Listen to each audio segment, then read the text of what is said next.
Install the 6 screws to secure the backplane to the bracket.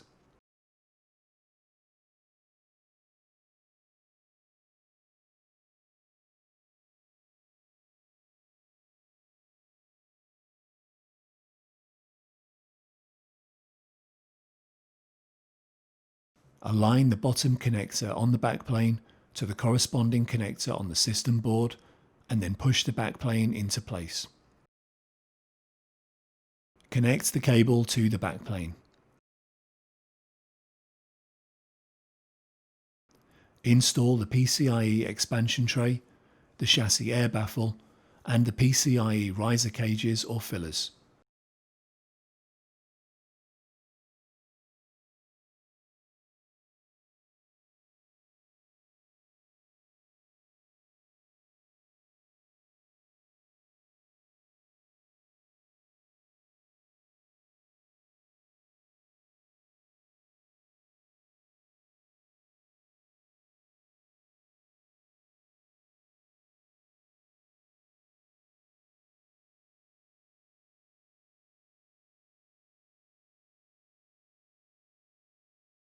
Install the top cover.